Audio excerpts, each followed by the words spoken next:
महात्मा उपासक डॉक्टर सोहनराज तातेड़ पुनरुत्थान और आत्मविज्ञान के बाद अब ला रहे हैं सनातन सत्य, जैसी दृष्टि वैसी सृष्टि, कुदरत, कुदरती रचना एवं कुदरत के कानून से शाश्वत सुख की प्राप्ति। लॉग इन करें www.drsohanrajtated.com, YouTube channel doctor Sohanraj Tated, Play Store से डाउनलोड करें mobile app doctor Sohanraj Tated. चंदेषु निम्मलयरा आयचेषु अय्यं पयासैरा सागरवर गंभीरा सिद्धा सिद्धिं मम दिशन्तु सिद्धा सिद्धिं मम दिशन्तु। हे मेरे भीतर विराजमान शुद्ध आत्मा भगवान, आप सागर के समान गहरे हो और हिमालय के समान विशाल हो। आप रिद्धि सिद्धि प्रदाता हो, मुक्ति प्रदाता हो। आप मुझे भी रिद्धि सिद्धि मुक्ति प्रदान करें। भाई और बहनों, मातृशक्ति को नमन। आज का व्यवहारिक विषय बहुत सुंदर विषय है, सुखी पारिवारिक जीवन। व्यक्ति एक सामाजिक प्राणी है, वह समाज में जीता है और मनुष्यों के समूह को समाज कहा जाता है, परिवार कहा जाता है। पशुओं का भी समाज होता है, उसको समज कहते हैं। पक्षियों का भी परिवार होता है।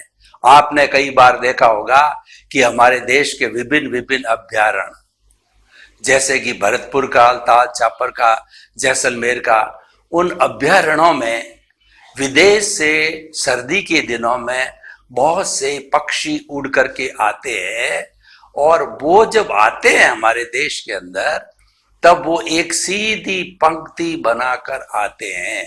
वह भी उनका परिवार है, वह भी उनका समाज है। तो व्यक्ति परिवार के बिना जी नहीं सकता, क्योंकि उसके शरीर के लिए रोटी, कपड़ा, मकान, शिक्षा, चिकित्सा, ये प्राथमिक सुविधाओं की आवश्यकता होती है। ये सारी सुविधाएं परिवार से मिलती है, समाज से मिलती है। तो हम अधिकतर समय, हमारे जीवन का 2/3 समय जो है परिवार के साथ में निकालते हैं। दिन में भी देखिए आप 10 to 5 ऑफिस में या कार्य प्रणाली में रहते हैं, जहां भी कोई बिजनेसमैन है, फैक्ट्री वाला है, अधिकतम 12 घंटे समझ लो, लेकिन 12 घंटा तो अवश्य ही व्यक्ति परिवार के साथ में रहता है। परिवार किसे कहा जाता है? हमारे नजदीकी लोगों के समूह को परिवार कहते हैं। उसके अंदर माता पिता, भाई बहन, दादा दादी, नाना नानी और भाइयों की बहुआ, पोते पोतियां, ये सब एक साथ रहते हैं। पुराने जमाने के अंदर जॉइंट फैमिली हुआ करती थी। 50-50, 100-100 लोग, 2-2, 3-3 जनरेशन एक ही जगह पर, एक ही चूल्हे पे भोजन के साथ में रहते थे। वो बड़ा सुखी जीवन हुआ करता था। उसका कारण ये है कि मान लीजिए परिवार के अंदर कुल कमाने वाले जॉइंट फैमिली में 5 लोग हैं, उसमें से एक व्यक्ति बीमार पड़ गया, उसको चिंता करने की जरूरत नहीं है। उसके बच्चों की पढ़ाई, उसका भरण पोषण, उसका भोजन और सारा सब कुछ ऑटोमेटिकली शेयर हो जाता है। ये जॉइंट फैमिली का सबसे बड़ा सुख था कि हमारा जितना भी सुख और दुख है वो शेयर हो जाता था, और उसके साथ साथ में स्ट्रेंथ भी मल्टीप्लाई होती थी। लेकिन आजकल न्यूक्लियर फैमिली हो गई है। उस न्यूक्लियर फैमिली के अंदर हम 2 हमारे 2, और आजकल तो हम 2 हमारे 1 का फॉर्मूला चल पड़ा है। इतने छोटे छोटे परिवार हो गए हैं। वो अकेला व्यक्ति जो है कोल्हू के बैल की तरह होता है कि कमाने जाए तो वह जाए, बच्चों को स्कूल छोड़ने जाए तो वह जाए, बैंक का काम करे तो वह करे, घर का सामान लाए तो वह लाए, घर का कोई सदस्य बीमार पड़ गया है तो वह जाए, किसी भी फ्रेंड सर्किल में जाना हो वो अकेला जावे, कुछ रिलेशन जो है रिलेशन में गमी हो जावे या कोई सुख का जो है वो फंक्शन हो उसमें वो अकेला जाए। अब अकेला व्यक्ति कहाँ कहाँ जाएगा, और वो अगर स्वयं बीमार पड़ गया तो सारी व्यवस्था चरमरा जाती है। ये सबसे, और सुख दुख शेयर नहीं होता है, सुख दुख कई गुणा गुणित हो जाता है, जो बढ़ जाता है। सुख तो ठीक है, चलो बढ़े तो अच्छा है, लेकिन दुख जो है वह मल्टीप्लाई हो जाता है, बढ़ जाता है। खैर, जो भी अलग अलग सिस्टम है, और ये न्यूक्लियर फैमिली क्यों हुई, अगर सही पूछा जाए तो ये वेस्टर्न सिविलाइजेशन का सीधा असर हमारी भारतीय संस्कृति वेस्टर्न से ईस्टर्न सिविलाइजेशन के ऊपर पड़ा है। हमने वेस्टर्न सिविलाइजेशन की कॉपी बिना सोचे समझे नकल करने जा रहे हैं, और वेस्टर्न सिविलाइजेशन का हर रहन सहन आचार विचार हमारे पर हावी हो गया है। उनका सिस्टम अलग है, हम उनके सिस्टम की कोई नुक्ताचीनी नहीं करते हैं, वो अपना जीवन जी रहे हैं। और वेस्टर्न सिविलाइजेशन तो बहुत सेंचुरीज टुगेदर से चल रही है, लेकिन हमारा सिस्टम अलग है। भारत जो है एक अध्यात्म देश है, एक शाकाहार देश है, और इसकी रग रग के अंदर अध्यात्म धर्म समाया हुआ है। हम भौतिकता को कम असर देते हैं और आध्यात्मिकता को स्थान ज्यादा देते हैं, जबकि बेसिकली वेस्टर्न सिविलाइजेशन भौतिकता को और जो इंद्रिय सुख को अधिक स्थान देती है। बहुत कम आत्मा और स्पिरिचुअलिटी के बारे में वो जानते हैं, जानना पसंद करते हैं, या उनकी जो है उसके बारे में इतनी गहरी कोई व्याख्या नहीं है। तो हम ये कहना चाहते हैं कि जिस परिवार में हम रह रहे हैं, अब जैसा भी है, चाहे आपकी न्यूक्लियर फैमिली है या जॉइंट फैमिली है, तो उसके अंदर सुखी जीवन कैसे जिए, तो हम कुछ सूत्रों की चर्चा करेंगे। उन सूत्रों के आधार पे हम कह सकते हैं, और हमें एक गाइडलाइन मिल जाएगी सुखी जीवन जीने की। उन सूत्रों को एक एक करके हम लेते हैं। तो पहला सूत्र है सहनशीलता। पारिवारिक जनों के बीच में सहनशीलता होती है तो वह परिवार अच्छा चलता है, सुखी परिवार होता है, समृद्ध परिवार होता है। सहनशीलता का अर्थ यह है, अगर दादा ने पोते को कह दिया और पत्नी ने पति को कह दिया, या पति ने जो है पत्नी को कह दिया, भाई ने भाई को कुछ बोल दिया, कुछ हिदायत दे दी, कुछ जो है नरमाई से बोल दिया, कुछ करड़ाई से बोल दिया, तो उसी क्षण प्रतिक्रिया नहीं करनी। सहनशीलता का अर्थ है कि जब कहा जाए उसी समय प्रतिक्रिया न करके प्रतिक्रिया विरति करनी चाहिए, यानी उस चीज को हमने सहन कर दिया।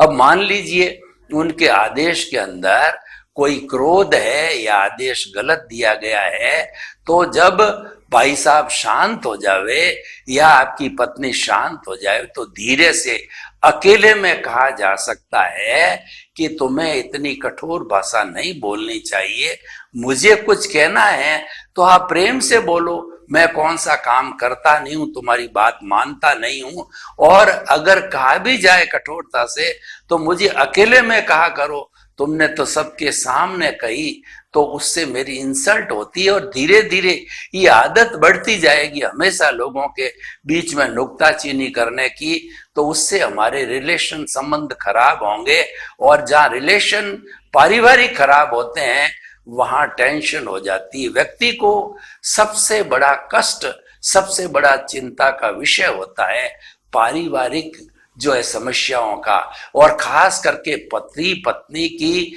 समस्या ऐसे होती है भयंकर कि वो किसी को कह भी नहीं सकता है, और दोनों अगर हिलमिल करके चलते हैं तो कहा जाता है कि मियां बीबी राजी तो क्या करेगा काजी।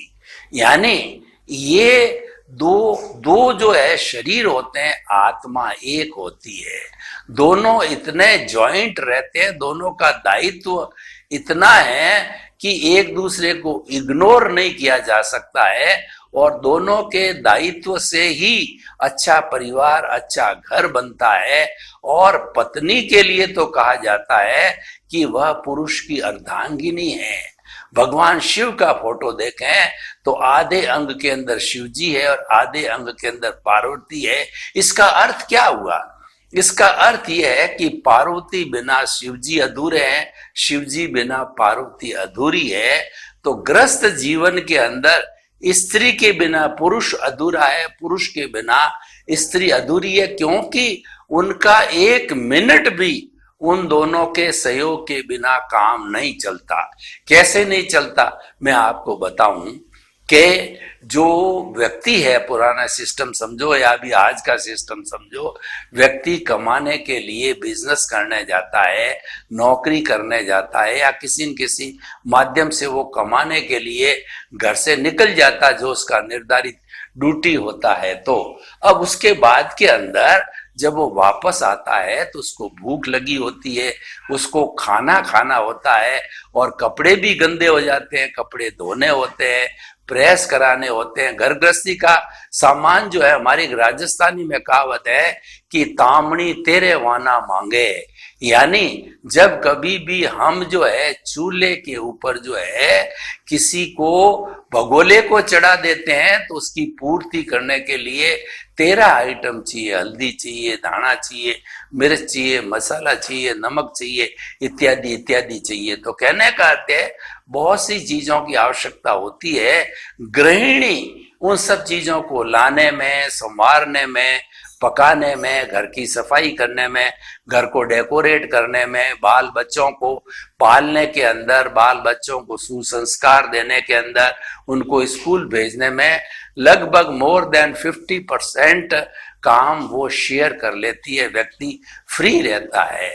लेकिन अगर दोनों के बीच में अनबन है या पत्नी नहीं है, छोटी उम्र के अंदर जो जवानी की अवस्था में पत्नी चली गई, तो उस पति का या पति चला गया, उस पत्नी का आप हाल देखो कि वो बेहाल हो जाती है।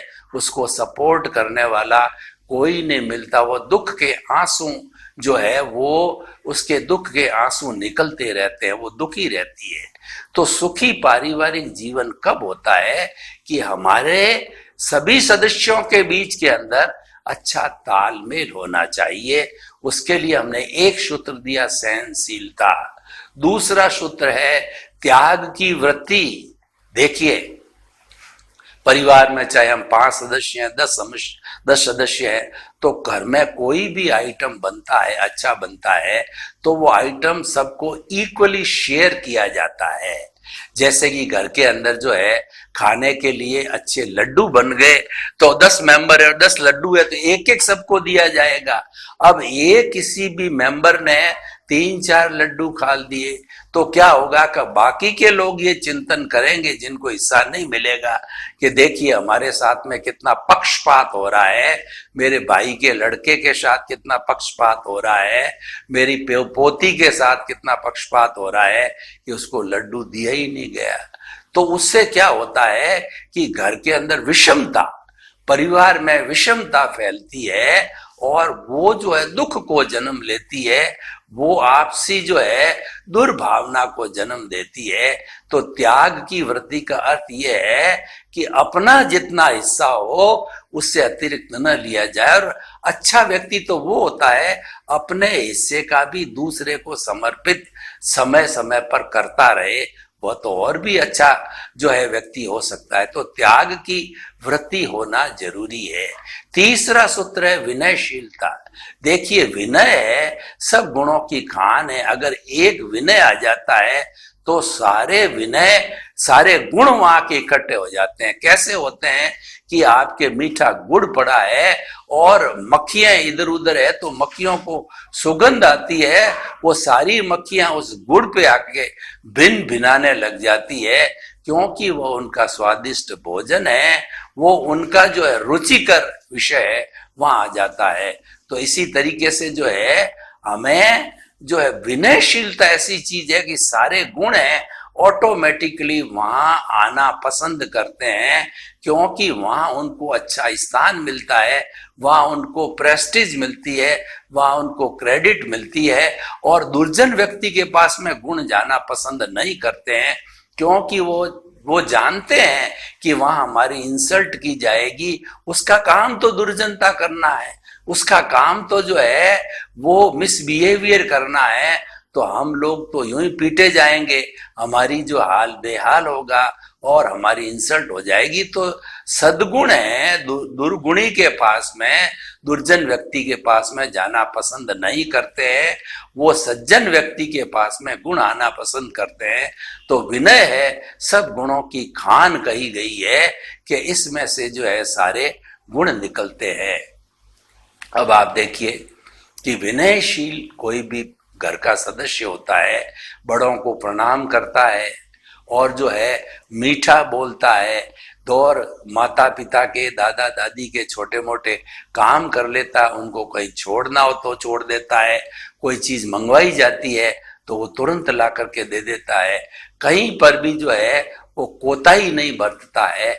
ऐसा विनयशील व्यक्ति होता है, वो सबको प्रिय होता है और सबके लिए वंदनीय, स्तुत्य और अनुकरणीय होता है। तो हमें विनय का गुण रखना चाहिए। विनय के गुण से जो है वो ऑटोमेटिकली आदमी का विकास होता है, व्यक्तित्व विकास होता है, उसकी प्रेस्टीज बढ़ती है और उसके साथ साथ में उसको रेस्पेक्ट भी मिलता है। तो ये एक सुखी पारिवारिक जीवन जीने का एक सूत्र जो है विनयशीलता हमको मिला।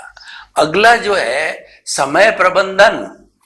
अगर हमको सुखी पारिवारिक जीना है, जीवन जीना है, तो टाइम मैनेजमेंट करना चाहिए। ईश्वर ने हर व्यक्ति को 24 घंटे दिए हैं, 25 घंटे किसी को नहीं दिए हैं।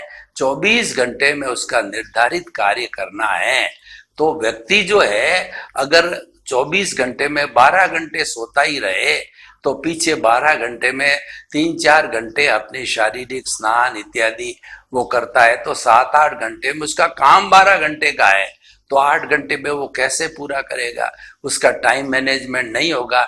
इसका मतलब कुछ न कुछ जरूर जो है रोज निर्धारित चीज है वह छूटती रहेगी। और निर्धारित चीज, कमिटमेंट की चीज जब छूटती जाएगी तो लोगों के अंदर उसकी रेपुटेशन गिर जाएगी और लोग कहेंगे he is not a man of the words. ये कहता कुछ है, करता कुछ है, ये टाइम दे देता, टाइम पे जो है काम पूरा करके नहीं देता है, और एक दिन की बात नहीं हमेशा यही करता है। तो उस व्यक्ति की जो है फिर समाज में या जो है वो प्रतिष्ठानों के अंदर जितनी इज्जत होनी चाहिए, जितनी क्रेडिट होनी चाहिए, उतनी उसको मिलती नहीं है। तो अब हम आपको बतावें, एक गुण टाइम मैनेजमेंट का हो गया। अब अगले गुण की बात करें तो व्यवहार कुशलता। व्यवहार कुशलता का अर्थ हो गया हम किसी के साथ में ऐसा बिहेवियर न करें जो हमको भी पसंद नहीं है। मैं ये नहीं चाहता हूं कि कोई मुझे गाली दे, तो आप भी दूसरे को गाली मत दो। आप ये चाहो कि लोग मेरा सम्मान करें, तो आप भी लोगों का सम्मान करो। आप चाहते हो कि लोग मेरी बात को सुने, तवज्जो दे, तो आप भी दूसरों की बात को सुनो, उसको तवज्जो दो, तो निश्चित तौर से आपका जो है तवज्जो मिलेगी। आप चाहते हो कि मुझे सम्मान मिले, तो आप भी दूसरों को चला करके सम्मान दो, तो आपको लोग पलकों पर बिठा देंगे। तो कहने का अर्थ ये होता है कि हमारे पारिवारिक जीवन के अंदर गिव एंड टेक का फॉर्मूला चलता है। आप किसी को इज्जत दोगे तो आपको इज्जत मिलेगी, आप किसी का तिरस्कार करोगे तो आपका तिरस्कार मिलेगा। और अगली बात मैं जो सुखी पारिवारिक जीवन के लिए बताना चाहता हूं कि हैबिट ऑफ सेविंग। देखिए, हर व्यक्ति के सुख भी आता है, दुख भी आता है। सुख के दिनों के अंदर तो हम आराम से अपना जीवन यापन करते हैं, कोई तकलीफ नहीं होती है। लेकिन दुख की घड़ी आ जावे, यानी हम बीमार हो जावें, हमारे कोई एक्सीडेंट हो जावे, हमारे कोई घाटा लग जावे, या हमारा धंधा नहीं चले, और हमारे घर पे जो बाल बच्चों की ब्याह शादी की पढ़ाई के बड़े बड़े खर्चे आ जाते हैं, तो उनको मीट आउट करने के लिए सेविंग एक बहुत बड़ा संबल होता है। सेविंग एक बहुत बड़ा सुकून शांति देने वाला जो मीडियम होता है। खट वहां से जो बचत किया हुआ पैसा है उसका उपयोग कर लिया, आपको मालूम ही नहीं पड़ा। उदाहरण के तौर पर देखिए, आपके 2 बच्चे हैं, तो बच्चा होते ही आपने जो है 2000, 5000, 10,000 जैसी जैसी आपकी सेविंग पॉसिबल है, तो आपके वेतन में से जो है वो ऑटोमेटिकली एसआईपी कला सिस्टमेटिक इन्वेस्टमेंट प्लान करा दिया, तो वो 2-5 हजार रुपया जितना भी है ऑटोमेटिकली आपके अकाउंट से ही कटता रहेगा। निर्धारित तिथि को आपको कोई तकलीफ भी नहीं होगा, आपको मात्र उतना फंड रिजर्व रखना होता है। यूं करते करते बच्चा 18 साल 21 साल का हो जाता है और वह कॉलेज यूनिवर्सिटी में जाता है, तो उसके पास में लाखों रुपए जो है वो बढ़ करके एसआईपी का जो है म्यूचुअल फंड का हो जाता है। और भी बहुत से सिस्टम है, एफडी करवा दी, लेकिन ये सिस्टमेटिक इन्वेस्टमेंट प्लान जो है बहुत पॉपुलर है। ये सिस्टमेटिक होता है और ये अप डाउन को एडजस्ट करता है। कभी आपने ज्यादा सेंसेक्स पे पैसा जो है वो आपका जमा हो गया तो लोअर भी आता है, तो लोअर में भी जमता है, एवरेज बनता जाता है।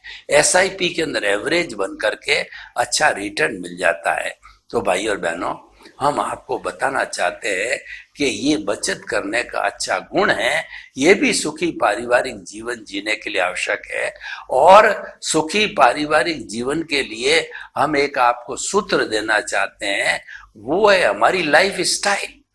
देखिए, जो लाइफ स्टाइल जीवन जीने की पद्धति है, उसका हमारे विकास में, हमारे सुख में, हमारे जो प्रेस्टीज प्राप्त करने के अंदर बहुत बड़ा स्थान है। क्यों? लाइफ स्टाइल का अर्थ होता है early to bed and early to rise is a sign of good health. A sound mind exist in a sound body.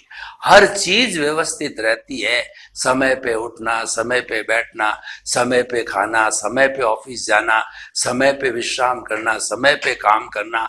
तो हम जब उसको एडजस्टमेंट करके चलते हैं तो हमें जो है दिन भर के जो निर्धारित काम करने में समय पर ऑटोमेटिकली वो हो जाते हैं।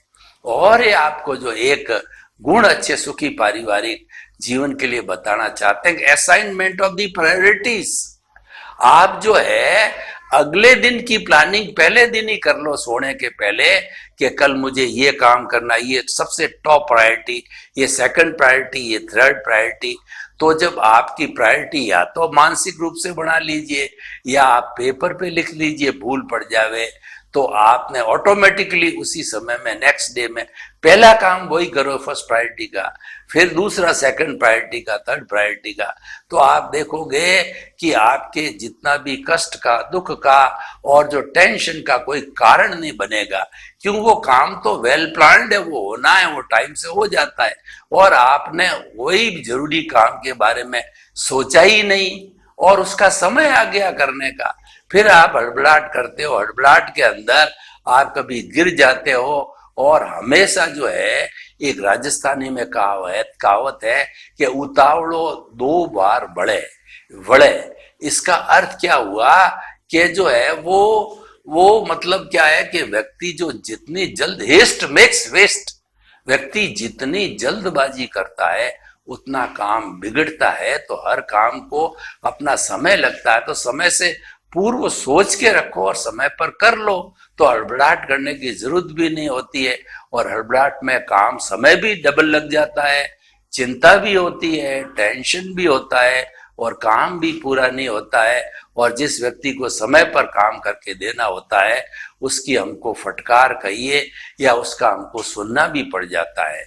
तो इन सब चीजों को हम देख करके हम एक निष्कर्ष पर पहुंचते हैं। ऐसे अनेक और गुण हो सकते हैं कि अगर हमें सुखी पारिवारिक जीवन जीना है तो चैरिटी बिगिंस फ्रॉम होम। आपको अपने स्वयं से प्रारंभ करनी पड़ेगी। आप ये सोचोगे कि मेरे घर के जो है दूसरे सदस्य सुधरेंगे जब मैं सुधरूंगा, या वो अच्छी जो है वो कार्य प्रणाली को लागू करेंगे तब मैं भी लागू कर दूंगा, ऐसा नहीं है। दूसरा करे या न करे, आपको दूसरे का इंतजार नहीं करना है। शुभस्य शीघ्रम, अच्छा काम तुरंत स्टार्ट कर देना चाहिए। तो आपको तो जो है अपने ये ध्यान में रखना चाहिए कि मुझे ये कार्य करना है, मुझे इस तरीके से रहना है। आप अपनी तरफ से ध्यान में रखो तो जो है वो आपके सब काम निश्चित समय पर होते रहेंगे और आप स्वयं सुखी बनोगे और अपने पारिवारिक सदस्यों को भी जो है सुखी बना सकोगे। यानी कुल मिलाकर के जिस परिवार में सदस्य जो है अपना अच्छी लाइफ स्टाइल रखते हैं, अच्छी सोच रखते हैं, अच्छे गुणों का पालन करते हैं, तो वह परिवार भी सुखी परिवार हो जाता है और सबको जो है सुख की अनुभूति होती है। ऐसा लगता है कि हमारा मानव जीवन की हमको सफलता मिल गई है और हर व्यक्ति को जो है अपने अपनी सोच के अनुसार काम करने का समय मिल जाता है। उसको जो है किसी तरह का जो टेंशन की आवश्यकता नहीं होती है। तो भाई और बहनों, जो आज का हमारा विषय है कि सुखी पारिवारिक जीवन, यह जीवन जीने की पद्धति बच्चों को प्रारंभ से ही संस्कार में दे देनी चाहिए, ताकि जब वो बड़े हो और खास तौर से ग्रस्त जीवन में प्रवेश करे तो वो अच्छे संस्कार उसके लिए बहुत उपयोगी होते हैं। कोई बच्चा अगर बचपन के अंदर अच्छे संस्कार नहीं लेता है और वो ग्रस्त जीवन में प्रवेश करता है तो फिर उसका परिवार सुखी नहीं हो सकता है, क्योंकि उसके हमेशा हस्बैंड वाइफ के बीच के अंदर तनातनी चलती रहेगी। उसका जो असर है वो उनके बाल बच्चों पर पड़ेगा और बाल बच्चे जब अच्छे नहीं बनेंगे तो आपको मायूसी भी होगी, क्योंकि ऐसा कहा जाता है कि पिता अगर रुपया है तो उसका बेटा ₹1.25 होना चाहिए। और ये कायदा भी है, क्योंकि जनरेशन गैप होने से और हमारी साइंस टेक्नोलॉजी का विकास होने के कारण नई पीढ़ी उनका भरपूर उपयोग करता है साधनों का, और उपयोग करके कुछ नया सीखता है, नया ग्रहण करता है और अच्छी चीज को ग्रहण करता है, तो डेफिनेटली उसका विकास ज्यादा होता है। चाहे कमाने की दृष्टि से हो, चाहे जो वक्तत्व कला की दृष्टि से हो, चाहे अन्य जो भी उसकी हो, संगीत की हॉबी हो, कोई भी हो, तो वो अपने फादर से ज्यादा सीख लेता है। सीख करके समाज के अंदर एक औकात बनाता है, स्थान बनाता है, अपना प्लेस बनाता है। तो हम आपको ये कहना चाहते हैं कि मनुष्य को सुखी पारिवारिक जीवन जीना चाहिए और वो जी सकता है। तो उसको जीने के लिए हमने बहुत से सूत्र आपको बताए, उनका पालन करना चाहिए। और जो व्यक्ति पारिवारिक जीवन में सुखी है तो मान के चलिए कि वो दूसरे तरह के जीवन, व्यवसायिक जीवन है, राजनीतिक जीवन है, आध्यात्मिक जीवन में उसके अंदर अवश्य सफल होता है। क्यों? कि वो घर के टेंशन से मुक्त होता है। जो व्यक्ति घर के टेंशन में ही घुला रहता है तो उसका इफेक्ट उसकी दूसरी जो कार्य पद्धतियां हैं उसके ऊपर आ जाता है। तो इसीलिए हमें सबसे पहले अपने परिवार को सुखी बनाना है। परिवार को सुखी बनाने के लिए खुद को सुखी बनना है। और खुद को सुखी कब होगा व्यक्ति? जब कुछ जो सूत्रों की जिनकी हमने व्याख्या की है वह उसका पालन करता रहेगा। और ऐसे सूत्रों के लिए हमें समय समय पर जो है सभी परिवार के सदस्यों के साथ में गोष्ठी करनी चाहिए। और उस गोष्ठी के अंदर जो लोग उन मूल्यों को अच्छा जानते हैं, उनकी प्रस्तुति जानते हैं, उनका पालन करते हैं, वे लोग प्रस्तुति देने चाहिए। चाहे संडे हो, चाहे सैटरडे हो, जब प्रस्तुति सबके सामने जॉइंट फैमिली 50 की हो या समाज के अंदर वर्कशॉप कार्यशाला रखी जा सकती है, तो जब वो और लोगों के सामने वैसा जीवन जीने का एक सिस्टम आएगा तब वो है व्यक्ति उसको फॉलो करेगा, उसको अनुकरण करेगा और उसको वैसा सिस्टम, वैसा पालन करके वह जो है अपने जीवन को सुखी बना सकता है। तो हम आपको ये कहना चाहते हैं कि सुखी पारिवारिक जीवन के लिए व्यक्ति अहंकार शून्य होना चाहिए। व्यक्ति में अहंकार की भावना को स्नान नहीं देना चाहिए। और जब व्यक्ति इन सूत्रों का पालन करेगा तो निश्चित तौर से वह सुखी पारिवारिक जीवन जी सकता है। सर्वे भवन्तु सुखिनः, सर्वे सन्तु निरामया। लोक के सब जीवों को सुख मिले, शांति मिले, आनंद मिले, प्रेम मिले, सौहार्द मिले और सभी हम वसुधैव कुटुंबकम के सदस्य के रूप में अपना जीवन यापन करके और शांतिपूर्ण सहवास करें।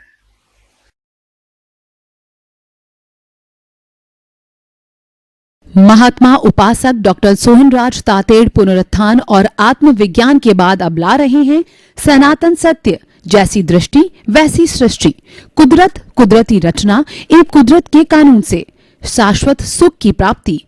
लॉग इन करें www.drsohanrajtated.com, YouTube channel doctor Sohanraj Tated, Play Store से डाउनलोड करें mobile app doctor Sohanraj Tated.